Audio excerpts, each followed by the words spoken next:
Ya viene. Ministerio Jesucristo, Rey y Señor, con el licenciado José Arroyo.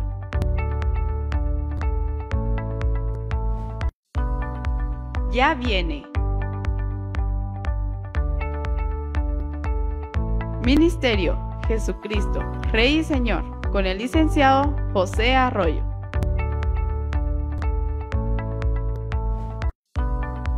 Ya viene.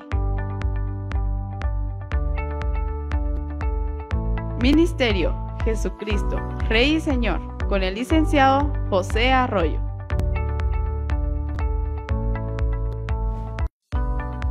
Ya viene. Ministerio Jesucristo, Rey y Señor, con el licenciado José Arroyo.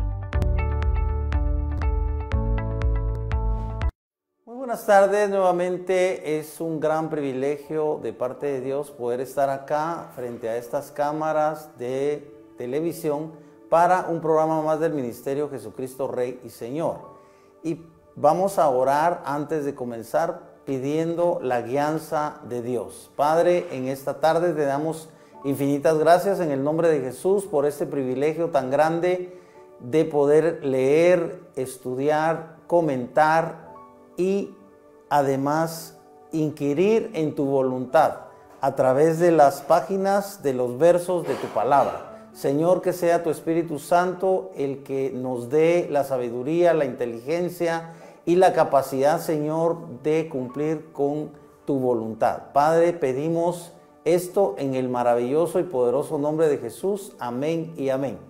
Hemos estado ya en el segundo programa del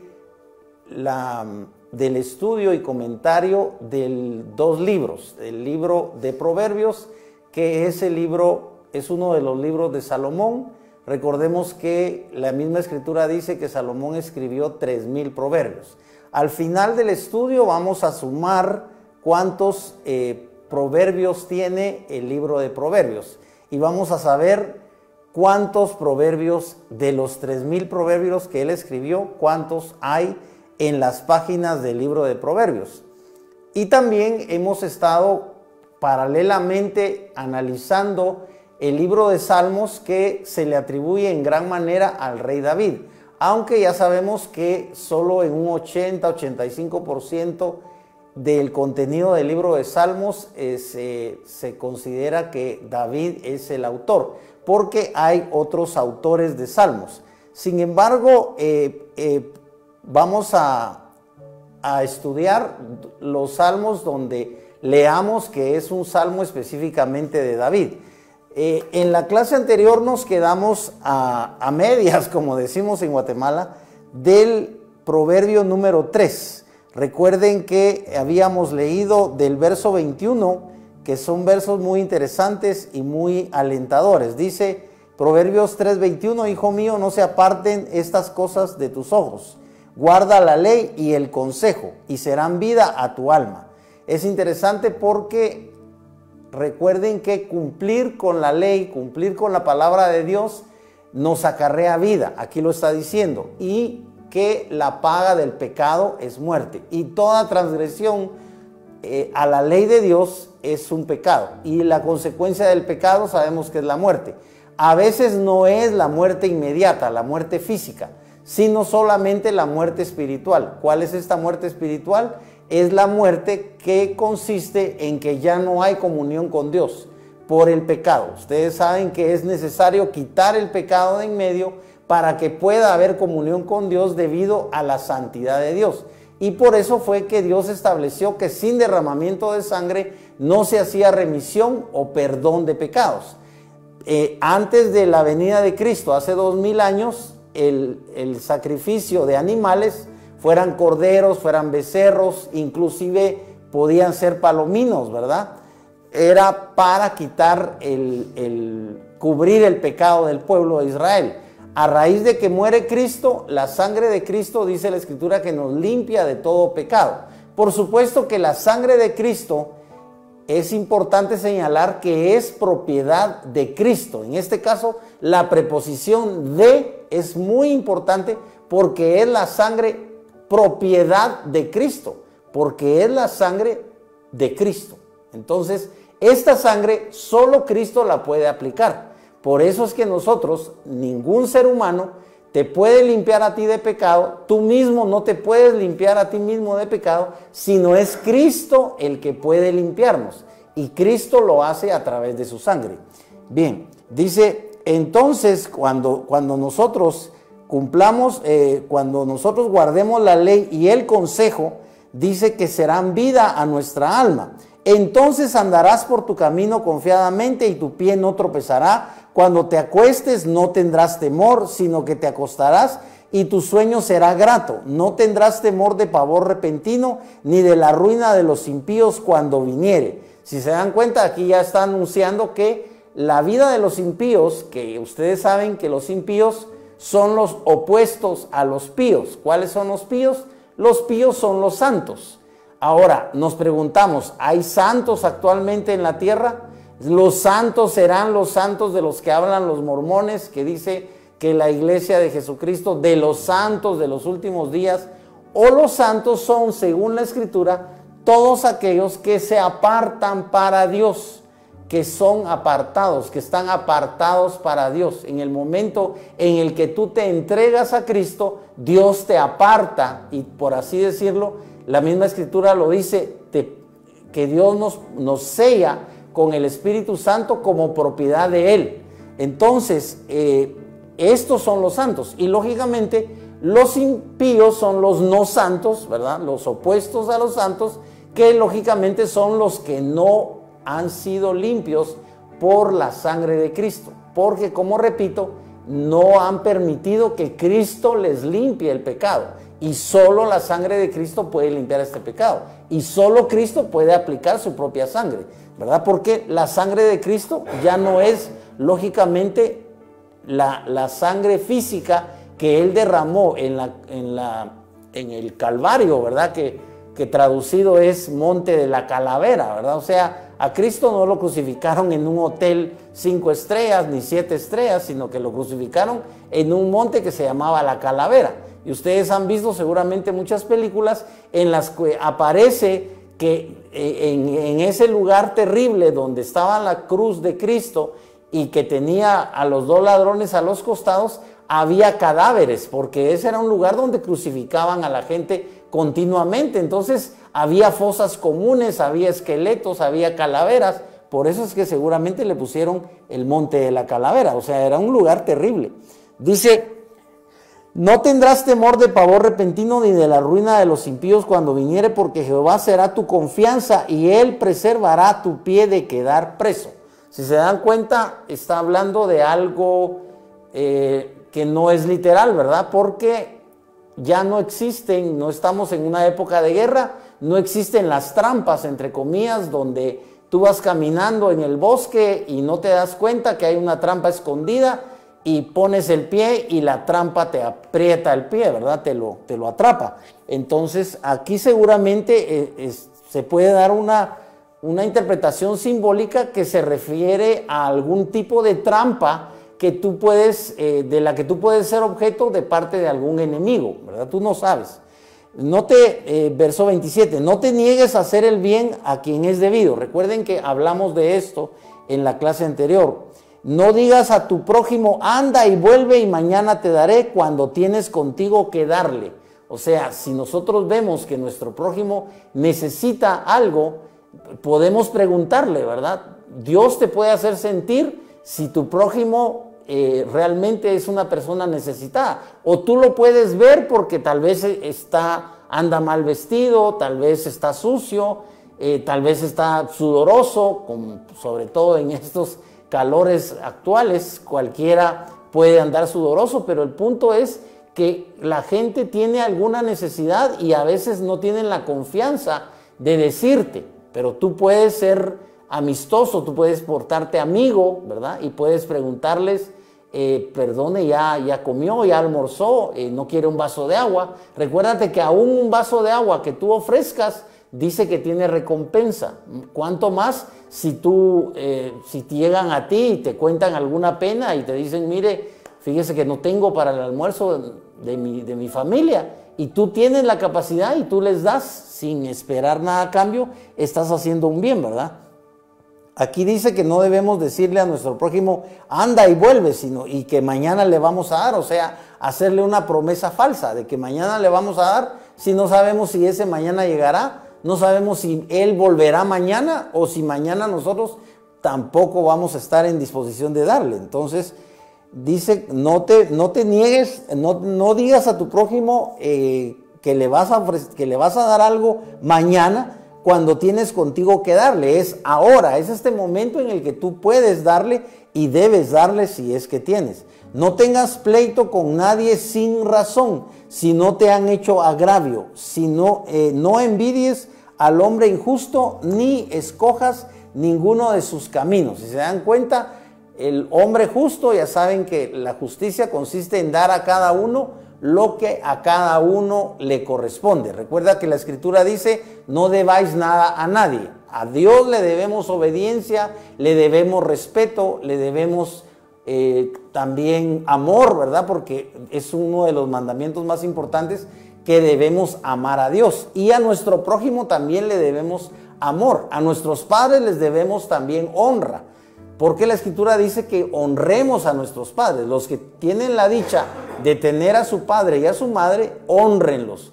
No importa la edad que tengas, tú debes honrar a tus padres. Aunque tú ya seas adulto y tus padres ya sean ancianos, es un gran privilegio de parte de Dios que todavía los tengas. Y hay muchos que tienen a sus padres, pero no los visitan, no les regalan nada, ni siquiera los llaman para el Día del Padre o de la Madre.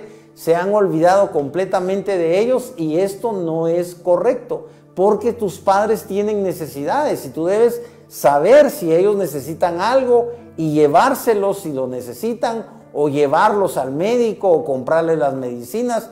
Todo esto tú sabes que es lo que un buen hijo hace, y porque esto tiene recompensa. Dice, no envidies al hombre injusto, ni escojas ninguno de sus caminos, porque Jehová abomina al perverso, mas su comunión íntima es con los justos. Recuérdate que ser justo en el contexto de la Escritura es un requisito, porque dice la Escritura que el justo por la fe vivirá, o el justo vivirá por fe. Entonces, dando vuelta, por así decirlo, a este versículo, podemos decir que los justos son los que viven por fe. Si tú eres justo, vas a vivir por fe. Y esa fe es la garantía de que tú eres justo. Si tú eres injusto, no vas a ser un hombre ni una mujer de fe, porque tú vas a ser una persona que no está dispuesta a obedecer la Escritura, a obedecer a Dios, a apartarse de toda forma de maldad, sino que tú vas a ser una persona que vas a estar todos los días y continuamente haciendo el mal. Vas a ser continuamente un injusto, y esto es lo que te espera. La Escritura dice que, mira, dice que en primer lugar Dios abomina al perverso, o sea, Dios odia, por así decirlo, al perverso. Recuérdate que hay algo que pareciera ser bíblico, que es más bien un dicho, pero lo han hecho ver como si fuera un versículo de la Biblia, pero no es bíblico, y es que dicen que Dios ama al pecador, pero aborrece el pecado. Aquí no dice que Dios ame al pecador, sino dice claramente que Él abomina al perverso. Si te das cuenta, no dice que abomina las perversiones que hace el perverso, no. Dice que abomina, y tú sabes que abominar es un tipo de rechazo, de un rechazo muy grande. Es un rechazo, pero es un rechazo en una magnitud muy grande. Dios abomina, para Él es abominable, es abominación. Más o menos el concepto de abominación lo puedes tú tomar de la famosa novela que se convirtió en película, ¿verdad? Que es la de Frankenstein. Que tú sabes que Frankenstein era un doctor que estaba obsesionado con darle vida a un muerto. Y tú sabes perfectamente, conoces seguramente la historia, se han hecho muchas películas de Víctor Frankenstein, y este hombre, a través de la electricidad, tú sabes que le daba vida porque por supuesto es una novela y solo es una película, pero en la realidad no puede darse. O sea, nadie puede devolverle la vida a alguien con electricidad. El punto es que lo que hacía Víctor Frankenstein es algo abominable, porque es tratar de darle vida a alguien que ya está muerto, lo cual es completamente antinatural. Así que vemos que la Escritura nos está diciendo que Dios abomina al perverso, mas su comunión íntima es con los justos. Si te das cuenta, hay otra bendición para los justos. Los justos, la Escritura dice, recuerda que la Escritura dice que los justos heredarán la tierra. Si tú eres justo, vas a heredar la tierra. Además, los justos vivirán por fe. O sea, si tú eres justo, vas a ser una persona de fe. Y aquí nos está dando otra bendición, que es la que es la comunión. Pero fíjate bien, es la comunión íntima. Esto no es una simple comunión, es la comunión íntima. Y tú sabes que es una comunión íntima. Tú, si estás casado, si estás casada, tú sabes cuál es la relación íntima entre tú y tu pareja, ¿verdad? La comunión íntima es a nivel espiritual la que te garantiza que tú eres justo, porque dice la Escritura que Dios tiene comunión íntima con los justos. La maldición de Jehová está en la casa del impío. Si te das cuenta, ser impío trae muchas consecuencias terribles. Entre ellas, ya leímos que Dios abomina al perverso. No solo abomina las perversiones, también las perversiones, tú sabes que en el tema sexual, las perversiones son todas aquellas desviaciones de lo que Dios ha determinado, de lo que Dios ha dejado. Tú sabes que Dios instituyó el matrimonio y Dios mismo es el creador de los órganos genitales. Dios es el creador del sexo. Pero el sexo dentro del matrimonio, la relación sexual entre hombre y mujer, todo aquello que se desvía de eso es la abominación, es algo abominable. Para ampliar un poco el concepto, tú ya sabes perfectamente que es abominable, pero no está mal que yo te lo explique de esta forma.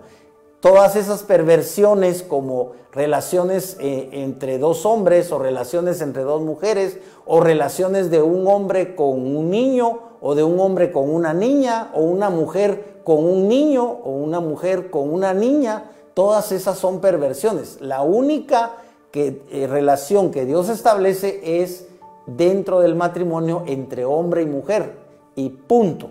Todos nosotros o obedecemos esa norma, esa ley, esa institución que es en cierta forma sagrada, ¿verdad? Que tú sabes que incluso en la Iglesia Católica lo consideran un sacramento, ¿verdad? Nosotros los cristianos evangélicos no consideramos que el matrimonio sea un sacramento, pero es una institución divina porque Dios lo estableció. Así que todo lo que está dentro del matrimonio, toda la relación íntima, toda la relación sexual dentro del matrimonio está respaldada por Dios, mientras que todas las desviaciones están condenadas, ¿verdad?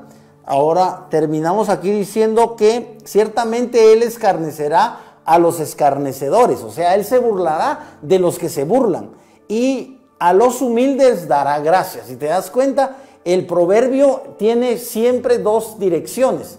Habla de lo que acontece a los justos, a los buenos, entre comillas, y habla de lo que acontece o acontecerá a los injustos, a los impíos, a los perversos. Dice que por un lado Dios se burlará de los burladores, pero por otro lado dice que dará gracia a los humildes. Y tú ya sabes que la humildad no consiste en llegar vestido con ropa vieja, sino que la humildad es del corazón. Recuérdate que Cristo dijo, aprended de mí que soy manso y humilde de corazón.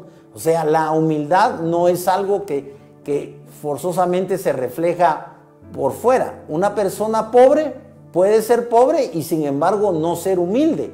Y una persona rica que tenga realmente muchos millones de dólares puede ser humilde, porque la humildad solo consiste en reconocer que somos polvo. Si tú reconoces que solo eres polvo, recuérdate que la Escritura dice, polvo eres y al polvo volverás. Si tú te recuerdas que por más logros que tengas, por ejemplo, Elon Musk, que es uno de los grandes multibillonarios de los Estados Unidos, que tú sabes que se ha embarcado en la conquista o en los viajes espaciales a Marte, ¿verdad? Porque él sueña con que haya una estación espacial o haya una colonia en Marte, ¿verdad? Una colonia de seres humanos en Marte. Es un multibillonario, pero no sabemos si él es humilde. Solamente las personas que tratan con él pueden saber si él en el fondo es humilde o es soberbio.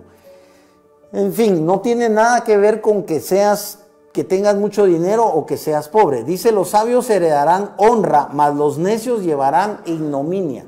Si te das cuenta, hay siempre una recompensa para en este caso los mansos. Recuerda que Cristo mismo nos dice,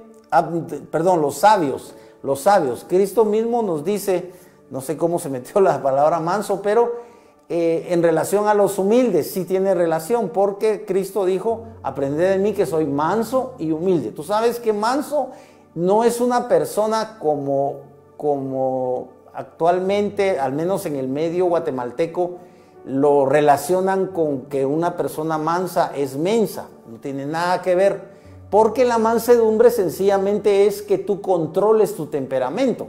Todos tenemos a veces un temperamento que fácilmente hace efervescencia, ¿verdad? Fácilmente nos dicen algo que nos molesta y reaccionamos inmediatamente. Tú sabes cómo reacciona la gente en la calle y en cualquier parte. Tú sabes que la gente, si tú la tratas mal, inmediatamente te responde mal, ¿verdad? Si tú le pegas a alguien, te pega de vuelta. Si tú le disparas, te mata, porque la reacción normal del ser humano que no es regenerado, que no ha sido transformado por la obra de Cristo, es una reacción hasta natural, pero también la Escritura la llama animal e incluso la llama diabólica, porque la Escritura habla de la mente renovada, pero también habla de la mente natural, que es carnal, que es animal y que es diabólica. Entonces, solo si tú tienes realmente comunión con Dios a través de Cristo, tú puedes tener, como dice la Escritura, recuérdate que lo dice el apóstol Pablo, puedes tener la mente de Cristo. Entonces, aunque tú tienes una mente finita, tienes la opción de tener acceso a una mente infinita, como es la mente de Cristo. Tú tienes una mente que es falible, pero puedes tener acceso a una mente infalible, que es la mente de Cristo. Tú tienes acceso a la mente natural tuya, que tiene limitaciones, pero puedes tener acceso a la mente ilimitada de Cristo. Depende de tu fe y de tu comunión con Dios. Bien, hemos terminado el proverbio número 3 y por lo tanto vamos a entrar al análisis en el poco tiempo que nos quede del Salmo 3, porque recuerden que ofrecí que vamos a ir estudiando o comentando paralelamente el libro de Proverbios, que por supuesto es de Salomón, y el libro de Salmos, entre los que hay muchísimos salmos de puño y letra de David, ¿verdad? Podría ser que David, como era rey, tenía a su escriba, ¿verdad? Tú sabes que los primeros secretarios, al menos en esa época de David, que estamos hablando de unos 1000 años antes de Cristo, como era rey, él tenía un escriba. Él podía llamar al escriba, que era su secretario, y dictarle, ¿verdad? Y el secretario, lógicamente, su trabajo era escribir lo que el rey le dictara. Entonces tú sabes que los reyes siempre tenían cartas que enviar a diferentes reyes o a diferentes gobernantes, o tenían que tener cierta comunicación por medio de cartas, ¿verdad? Porque estamos hablando de una época en la que no se conocía la imprenta, ni mucho menos los avances que tenemos actualmente, ¿verdad? Bien, dice el Salmo 3, y este Salmo sí dice que es de David. Dice la Stuttgartensia, Salmo de David. Lo interesante es que dice que este Salmo se escribió cuando David huía delante de su hijo Absalón. Vamos a ver si lo dice la Reina Valera. Dice, Salmo de David cuando huía de delante de Absalón su hijo. Si te das cuenta, ambas versiones dicen eso. O sea que este dato es bíblico, es decir, es original. Este salmo fue escrito cuando David huía de su propio hijo Absalón. Recuérdate que Absalón quería matar a su padre porque él quería quedar de rey. Y lógicamente Absalón fue un hijo que llevó muy lejos el quebrantamiento del mandamiento. El mandamiento es, no solo era, sino es, pero era en ese momento, igual que en este momento, honra a tu padre. Absalón debía honrar a su padre. Y Absalón no solo deshonró a su padre, sino quería asesinarlo. ¿Y qué pasó con Absalón? Murió. Recuérdate que sus cabellos, como él tenía una cabellera muy abundante, se quedaron trabados en las ramas de un árbol y allí fue donde lo mataron. Primero lo mató el general del ejército de David, creo que era Joab, y después le lanzaron flechas y él ya estaba casi muerto o estaba muerto y sin embargo lo asaetearon, lo atravesaron con muchas flechas. O sea que Absalón muere porque quebrantó el mandamiento de honra a tu padre y además llevó ese quebrantamiento del mandamiento a un extremo, que es tratar de matar a su propio padre. Ahora David escribe, verso 1, oh Yahvé, cómo se han multiplicado mis adversidades. Qué interesante, porque no dice mis adversarios como la Reina Valera, sí dice mis adversarios. Y aquí dice que se han multiplicado mis adversidades. Si te das cuenta, la Stuttgartensia es más apegada al original. Entonces en el original está hablando de adversidades. ¿Por qué? Porque David estaba sufriendo, ya había sufrido muchos años a través del rey Saúl, que al fin lo mataron en una batalla. Y además en esa batalla recuerda que murió el hijo de Saúl, Jonatán. Entonces para David significó un golpe a nivel emocional muy fuerte saber que había sido muerto su gran amigo Jonatán. Y ahora, varios años después, no sé si unos 10 o 20 años después de la muerte de de Saúl y Jonatán, resulta que su propio hijo lo quiere matar. Dice, muchos son los que se levantan contra mí, muchos dicen de mi alma, no hay salvación para él en Elohim. Pero tú, oh Yahvé, eres escudo alrededor mío, mi gloria y el que hace levantar mi cabeza. Es interesante porque recuérdate tú que el concepto de gloria es un concepto muy amplio. Y es interesante porque la Escritura, recuérdate que dice que la mujer es la gloria del hombre, pero que Cristo es la gloria del hombre. Y además que Dios es la gloria de Cristo. O sea, nos hace como una escalera o como ciertos niveles de gloria, ¿verdad? Por supuesto que Cristo es Dios, pero en ciertos versículos Cristo aparece como el Hijo de Dios, ¿verdad? Esto es lo que ha dado lugar a algunas religiones como los Testigos de Jehová, que consideran que Dios es el Padre, pero que es superior a Cristo. Tú sabes que los Testigos de Jehová creen firmemente que Cristo es un Hijo de Dios y que es creado, porque la Escritura dice que Cristo es el primogénito de la creación. Pero nosotros sabemos y entendemos que Cristo es uno con el Padre. Recuérdate que por lo menos el credo católico dice eso, que Cristo es uno con el Padre. Pero también la misma Escritura dice que Cristo confesó que Él y el Padre uno son. Y esto fue un motivo de que lo crucificaran, porque recuerda que en esa época nadie podía decir que era uno con Dios, porque Dios era y es Dios, diferente del hombre, sea el hombre que sea. No puede decir ningún hombre que es uno con Dios, porque eso significa que es igual a Dios y nadie debe igualarse a Dios. Eso fue lo que ocasionó, entre otras cosas, que mataran a Cristo. Ahora aquí el salmista está diciendo que Dios es su gloria y el que hace levantar mi cabeza. Con mi voz clamé a Yahvé y él me respondió desde su santo monte.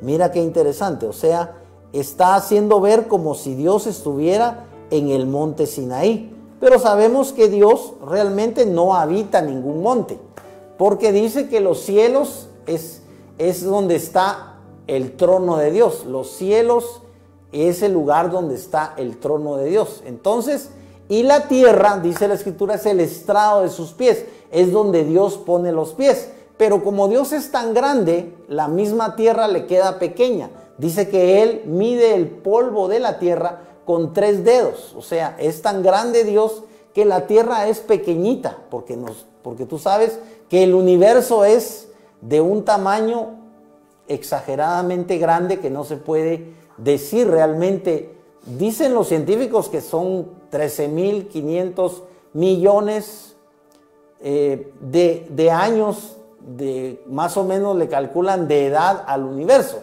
Pero ese es solo un cálculo humano, ¿verdad? Que realmente no tiene por qué ser exacto. Podrían ser más. Y el punto es que el hombre tampoco puede dar una dimensión. No puede decir qué tamaño tiene el universo, porque el hombre no puede salir ni siquiera de la Vía Láctea, mucho menos puede llegar a los confines del universo. O sea, aún la ciencia, la astrofísica, ¿verdad? Que tú sabes que es la ciencia que estudia los astros, está en pañales. No podemos salir del sistema solar. No hay una nave que pueda viajar 100.000 años luz a la velocidad de la luz. 100.000 años para salir de la Vía Láctea. ¿Te puedes imaginar cuánto va a necesitar el hombre para llegar a los confines del universo? Se va a terminar la tierra y el hombre no va a lograr eso. Dice, y yo me acosté y dormí y desperté porque Yahvé me sostiene. Mira qué interesante, porque aquí usa la palabra sostiene, mientras que en la Reina Valera es interesante, dice, yo me acosté y dormí y desperté porque Jehová me sustentaba. Si te das cuenta, aquí son dos conceptos diferentes. Por uno, la Stuttgartensia nos está diciendo que el verbo es sostener. Dice, yo me acosté y dormí y desperté porque Yahvé me sostiene. Pero en la Reina Valera no usan el verbo sostener, sino el verbo sustentar. Y esto me hizo a mí pensar en, por ejemplo, en el pasaje de, lo vamos a buscar porque es muy interesante, de Primero de Reyes 19:8, porque este pasaje nos habla acerca de Elías y nos habla acerca de que Elías tuvo que caminar durante 40 días. Y vamos a leer rápidamente solo esto en virtud de lo que estamos hablando del verbo sustentar, ¿verdad? Entonces lo buscamos en el capítulo 19 del primer libro de Reyes, del 8 en adelante. Dice así: se levantó pues y comió. Vamos a leer el 6. Dice, y volviendo el ángel de Jehová la segunda vez, lo tocó diciendo, levántate y come porque largo camino te resta. Es un ángel de parte de Dios. Este sí es un ángel literal. Es un ángel que visita a Elías.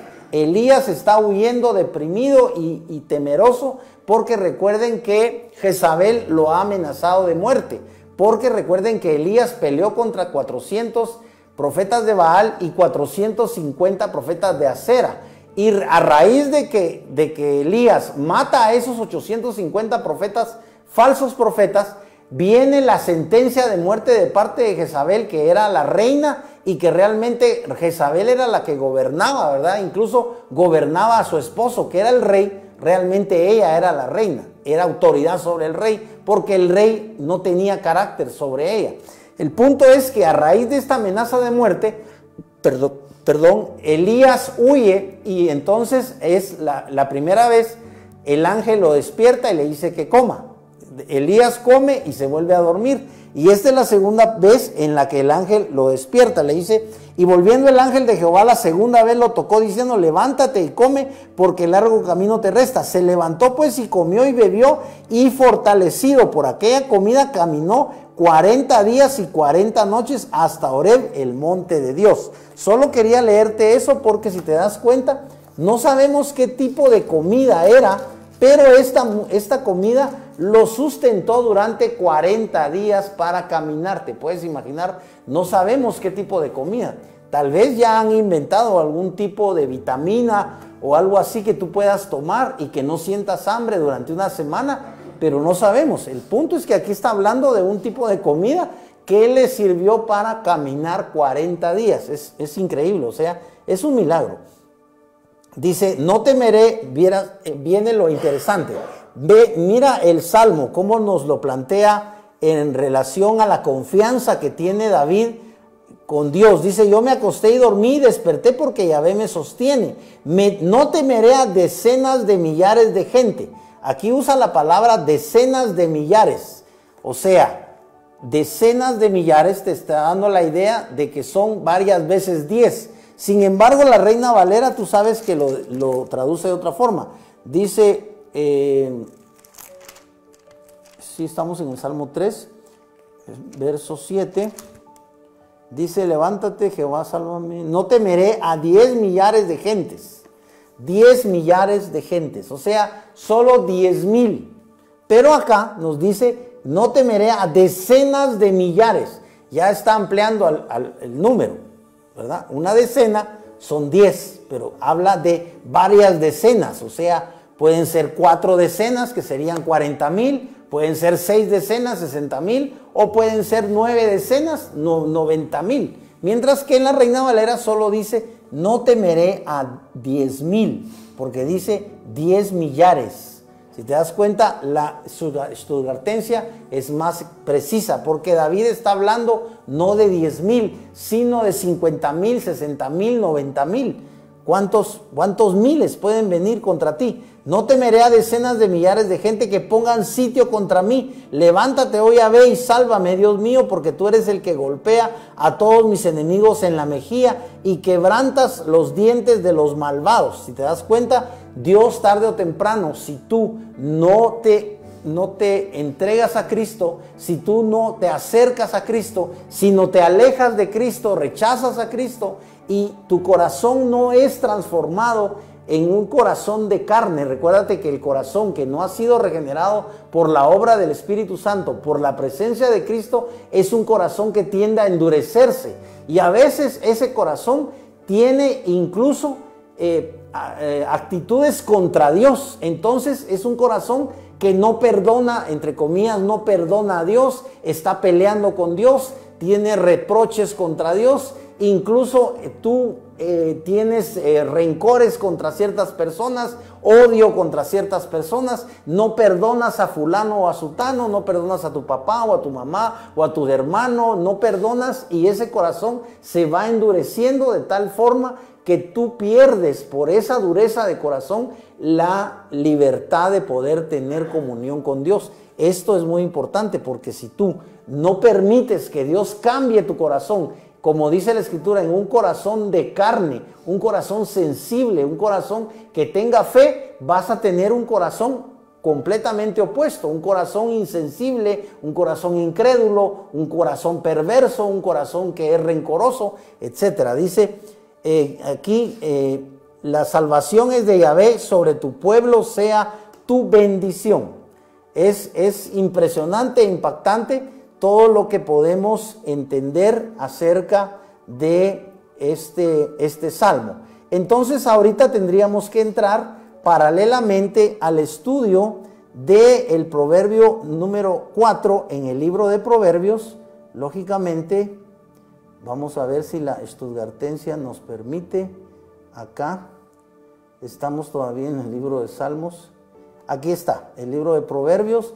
Solo tenemos que buscar el proverbio número 4 y ahorita lo encontramos. El 11, el 10, el 8, el 7, el 6, el 5, ya estamos casi en el 4. Aquí está el 4. Dice, en la Stuttgartensia dice, beneficios de la sabiduría. Vean cómo escribe Salomón. Oíd, hijos, la instrucción de un padre y estad atentos para adquirir entendimiento, porque os doy buena doctrina, no abandonéis mis enseñanzas. Si te das cuenta, la Escritura está recalcándonos acerca de las enseñanzas de Dios. Recuérdate que son los padres, según la Escritura. Tú que eres padre de familia y madre de familia, tú eres el obligado a instruir a tus hijos. No dejes la instrucción moral, ojo, que es la instrucción de la Escritura, es una obligación tuya, no es obligación de los maestros. Los maestros en la escuela o en el colegio, sea el colegio que sea, aunque sea el colegio más caro de Guatemala o del mundo, esa obligación de instruir a tus hijos es tuya, no es del maestro. No basta con que tú pagues y tú te desentiendas de la responsabilidad que tienes de instruir a tu hijo, porque la Escritura dice: instruye al niño en su carrera para que cuando fuere viejo no se aparte de ella. Y se refiere no a la carrera profesional, porque eso sí lo va a hacer el maestro del colegio, lo va a hacer el catedrático de la universidad. Eso se refiere a la carrera de la vida. ¿Y cómo va a terminar tu hijo? Tu hijo va a terminar muerto, tu hijo va a terminar en drogas, tu hijo va a terminar siendo un asesino o un ladrón, o tu hijo va a terminar siendo un hombre ejemplar, una mujer honrada, honesta, justa, una mujer santa, ¿verdad? Que está apartada para Dios, un hombre santo que está apartado para Dios. Eso depende de ti. ¿Cómo quieres que sea tu hijo y tu hija en el futuro? Depende completamente de los padres. No les puedes culpar a los maestros si tu hijo en la adolescencia resulta borracho o alcohólico o drogadicto. No puedes culpar a los maestros, no puedes culpar a los amigos de tus hijos. La culpa es tuya, tú eres el responsable porque es tu hijo, es tu hija, y tú eres el responsable de la educación moral de ellos. Incluso el pastor, por más, como decimos en Guatemala, más bueno, ¿verdad? Porque nosotros hablamos mal, ¿verdad? Decimos, en lugar de decir óptimo, decimos más bueno, ¿verdad? Pero el mejor pastor del mundo no es el responsable, eres tú como padre y madre de familia. Dice, porque yo fui, vamos a ver, mira lo que dice Salomón. Ya nos dijo que no debemos abandonar las enseñanzas de Dios. En este caso Salomón le está diciendo a su hijo que no abandone sus enseñanzas. Ahora dice Salomón, porque yo fui hijo predilecto de mi padre. Si te das cuenta, Salomón reconoce que fue hijo predilecto de David, delicado y único delante de mi madre. Y él me enseñaba y me decía: retenga tu corazón mis palabras, guarda mis mandamientos y vivirás. Si te das cuenta, aquí Salomón le está dando el crédito a David, porque David era el padre de Salomón. David le decía: retenga tu corazón mis palabras, guarda mis mandamientos y vivirás. Aquí en los proverbios nos vamos a encontrar ese famoso proverbio que dice: sobre toda cosa guardada, guarda tu corazón. Y aquí le está diciendo, el proverbista está reconociendo que el papá del proverbista, que es el rey David, era el que le decía: guarda mis mandamientos, pero le decía: retenga tu corazón mis palabras. Si te das cuenta, las palabras de Dios son para el corazón. Las palabras de Dios no son para la mente. Por eso es que si tú las analizas, si tú tratas de ¿cómo dicen? Como hacen los científicos, de poner las palabras de Dios en el microscopio y de buscar si hay errores o no hay errores, si hay contradicciones o no hay contradicciones, como decimos en Guatemala, te vas a hacer bolas. La palabra de Dios no es para que tú la analices intelectualmente, es para que tú la recibas en tu corazón y la creas. Por supuesto que no cualquiera acepta eso. Tú sabes que hay muchos profesionales que no significa que sean ricos, sino simplemente significa que son intelectuales, son personas muy listas. Tengo en mente, por ejemplo, a un amigo mío que me reservo su nombre, yo lo quiero mucho, es mayor que yo, es un gran intelectual, es un gran artista, es músico, es compositor, me voy a reservar su nombre, pero él no es cristiano, es casi ateo, porque él no cree que fuimos creados por Dios, él no acepta la comunión con Dios, y él dice que en todo caso, si Dios es el creador del mundo y de la humanidad, está bien, pero que Dios se fue, porque según él, como no podemos ver a Dios, como no podemos demostrar que Dios está aquí o está allá, entonces lo que pasa es que Dios se fue. Para él y para muchos, Dios se fue. O sea, como si Dios fuera irresponsable, se fue. Eso creen ellos. Pero la Escritura no dice eso. Aquí te está diciendo Salomón que su padre David le decía: retenga tu corazón mis palabras, guarda mis mandamientos y vivirás. Adquiere sabiduría, adquiere inteligencia. Si te das cuenta, Salomón era sabio, pero les aconsejaba a sus hijos, y dice él que su padre le aconsejaba a su vez que adquiriera sabiduría, y la sabiduría no es la que se da en la universidad, la sabiduría es la que Dios te da. Si tú quieres ser sabio, recuerda que el principio de la sabiduría es el temor de Dios. El que te puede dar sabiduría es solo Dios. La ciencia, por más doctorados que tú saques, por más erudito que tú seas, solo eres inteligente. Es posible que tú tengas un elevadísimo coeficiente intelectual, que seas un genio, pero no significa que eres sabio, porque para ser sabio necesitas reconocer que fuiste creado por Dios y que solo eres polvo, y que tarde o temprano, por más genial que seas, vas a volver al polvo, vas a morir. Dice: adquiere sabiduría, adquiere inteligencia, no te olvides ni te apartes de los dichos de mi boca. Debes de tener en cuenta lo importante que es los dichos de la boca de Dios. No la abandones y ella te guardará. Ámala y te preservará. Si te das cuenta, está hablando del valor de la sabiduría. Está haciendo ver como si la sabiduría fuera una persona. Y podríamos decir que sí, porque la sabiduría está en Dios. La sabiduría y la inteligencia, dice la Escritura, que estaban con Dios deleitándose desde el principio en la creación. Cuando Dios creó la tierra, ya había creado todo el universo. O sea, la tierra es posible que haya sido lo último que Dios creó, porque después crea al hombre y el hombre es la corona de su creación. Algunos piensan lo contrario, que si Dios creó al hombre, el hombre es, por así decirlo, eso es lo que piensan algunos incrédulos, ¿verdad? Algunos ateos, que el hombre es la peor creación de Dios. Pero no, el hombre es la máxima creación de Dios, porque solo el hombre puede comunicarse con el lenguaje. El lenguaje no es una cosa así de sencilla, es una cosa compleja. Solo el hombre puede tener imaginación, la capacidad de crear, la capacidad de inventar. Tú lo puedes ver actualmente en la computadora, en el automóvil, en el avión, en el barco, hasta en una bicicleta, en la cámara de televisión, en la cámara que tienes en tu celular, en el celular mismo, en la computadora. Lo puedes ver en todas partes. La prueba de la genialidad del hombre es todo lo que existe. Y el hombre no pudo tener esa genialidad así nada más. Es una inteligencia de la cual Dios lo dotó. Dios creó al hombre. Dios es el creador de todos los genios que ha habido y seguirán existiendo.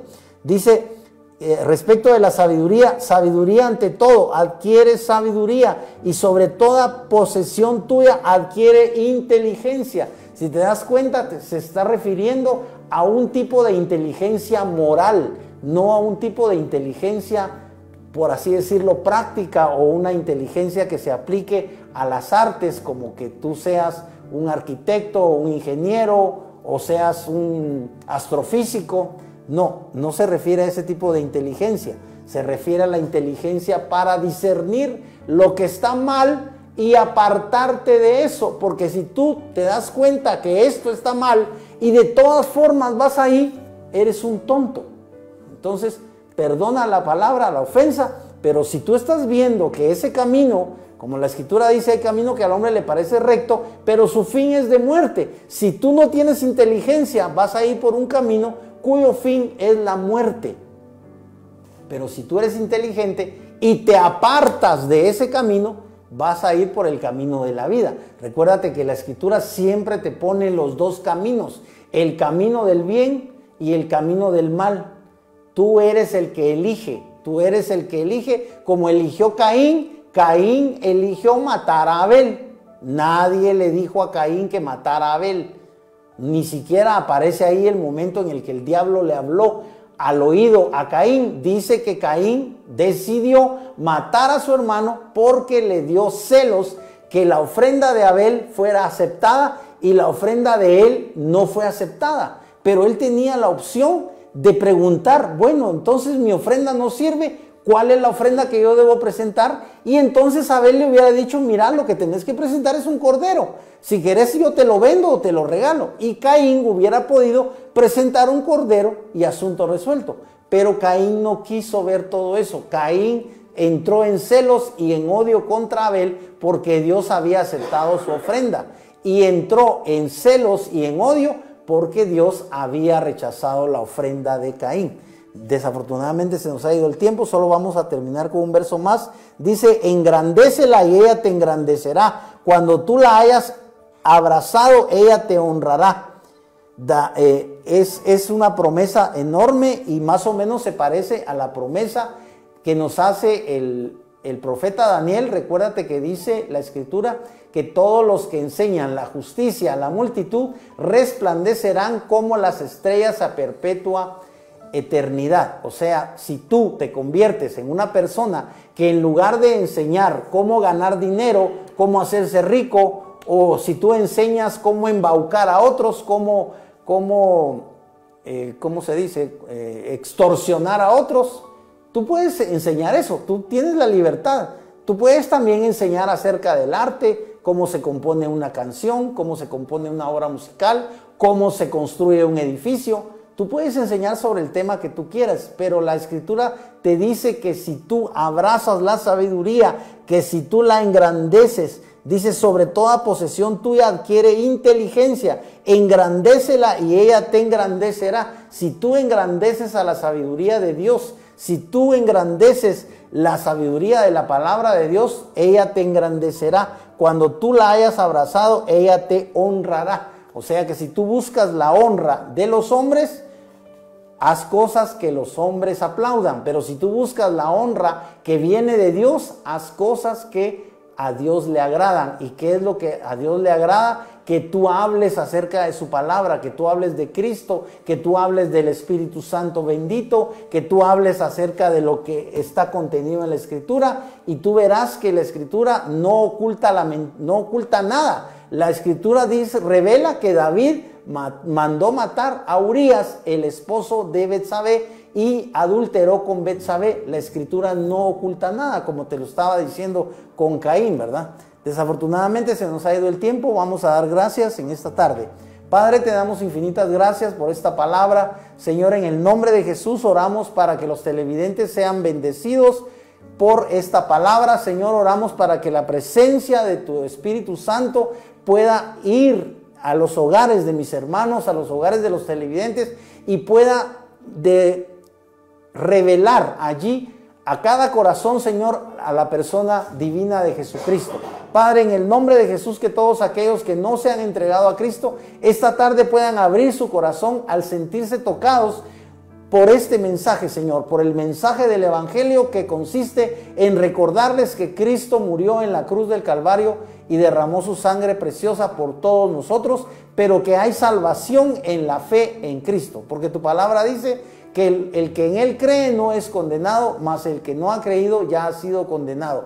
Padre, en el nombre de Jesús, que haya salvación en los hogares de mis hermanos y de los televidentes. Padre, que la presencia divina de tu Espíritu Santo se pueda manifestar allí en los hogares, en las mentes, en los corazones de mis hermanos y de los televidentes. Padre, en el nombre de Jesús, que tu palabra preciosa quede sembrada en el corazón de cada televidente y dé fruto de salvación, dé fruto de fe. Señor, que por esa fe los televidentes puedan recibir un milagro de parte de tu Espíritu. Espíritu Santo, estamos clamándote en el poderoso y maravilloso nombre de Jesús para que tú pongas tu dedo divino de sanidad sobre las vidas de aquellos que padecen enfermedad. Padre, también estamos orando e intercediendo por todos aquellos que han perdido su trabajo o que tienen problemas laborales, Señor, para que tú les proveas de un trabajo donde ellos puedan tener estabilidad laboral, donde puedan tener, Señor, un salario para el sustento diario. Padre, en el nombre poderoso de Jesús,